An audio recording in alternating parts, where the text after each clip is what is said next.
At first I wanted to call BS, but then I remembered the fact that military-grade weapons sometimes say point this end at the enemy. And then I went, welcome to the heart of the stories we tell. My name is Rob, and tonight I will be reviewing Legends of Tomorrow on CW. And oh boy, was this an awesome episode. In fact, I think that, with the exception of a handful of tech issues, it might be my favorite one to date. Having said that, I want to call out Katie Lotz for a minute. I think that she deserves a lot of extra respect for the way she sells her character. And for this, I have to throw under the bus the choreographers. All of the Brillantiverse shows suffer from this issue where the choreographers do a lot of power moves. This looks really cool when it's guys doing it, or at least big guys doing it, and not so cool when little people do it, or women do it. It's one of the problems that the Laurel Lance character had. No matter how well she was choreographed, she was being choreographed to power hit.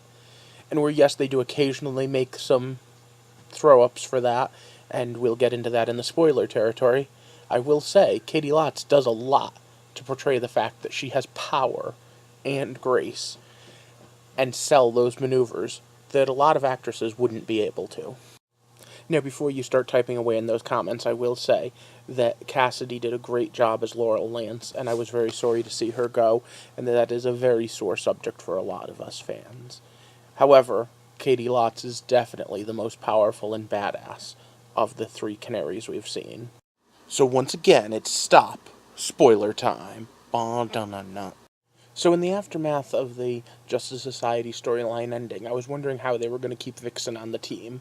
Having her sneak aboard because she mistakenly took the "a time traveler killed me" for "a member of the Legend killed me" was a little bit on the cliche side, and I have to admit was not a great starting point. I would have much preferred if she came to them for help and said, "A time traveler did this, I know it's not you, but it might be someone that you could help me find." But of course we had to have that little bit of derp derp and that little bit of extra drama in there. And all in all, it didn't turn out too bad, so I won't say that I'm deducting many points. The other issue that I had was the fact that once again we have, well, even though we know we're not supposed to be changing time, we're going to change time. And the fact that the historian knew, hey, this warlord is famous, maybe we shouldn't be defeating him before his actual scheduled defeat date.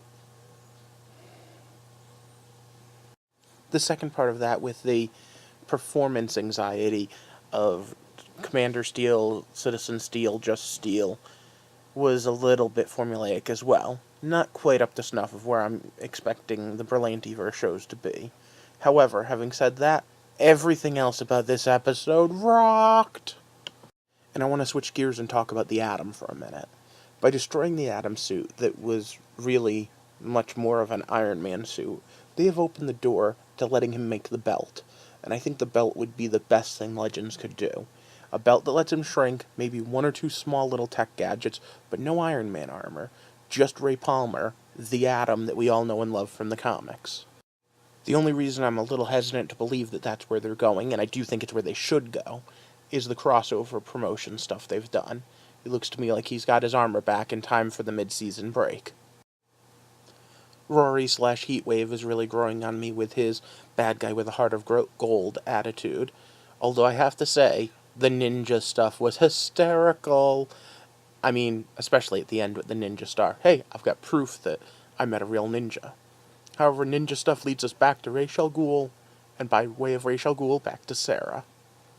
So let's be honest, from the moment we saw them in the samurai outfits with the swords, we knew that Canary was going to kick the most ass in this episode. She was going to be the best martial artist, she was going to beat a whole bunch of guys up, and totally did not disappoint. In fact, I'd honestly say the fact that none of them called her as just a girl made me feel even better. I loved the entire, yeah, I'm a Ronin, I have no master. I loved the, oh, you're not worthy of me, and then she goes and kills like 5 guys in front of him. The whole thing was just totally badass. And I especially like the fact that she's not only able to be strong, but she is also caring and a good leader.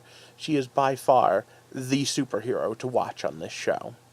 However, last week we spoke about it and the week before, and that is the taming down of Firestorm and the taking him out of action. Because once again, if he could transmute one matter into another, exactly how much of a threat would that show gonna have been? I like the character of Firestorm, I always have. When they brought Franz in to play Jefferson Jackson, there was part of me that said, hey, wait a minute, why do that? I liked Ronnie. But, if anything, he played more of the Ronnie from the comic book than the Ronnie in the Flash show ever did. I love Victor Garber, he's an awesome actor too, and I really want to see them get a little more respect. Yes, together as Firestorm they are powerful. Yes, individually as both scientist and engineer they are very good at what they do. But all in all, we can challenge them without taking them out of the main story. All in all, the Legends are doing pretty good. We now have Vixen on the team, and we're going to do a little more exploring. I understand they're not going immediately into the Legion of Doom storyline, so we're not immediately jumping to what those bad guys are up to. But with the hint of what Flash told them, plus other stuff, I really would like to see a little more towards that, especially with Vixen on the team. I feel like it's a little too easy for her to forget that she's there to save Rex Tyler or revenge Rex Tyler. Now, having said that, we also have the big crossover invasion coming. We have a lot of stuff coming up, and next week looks like we're probably going to get Jonah Hex back. Why do I say that?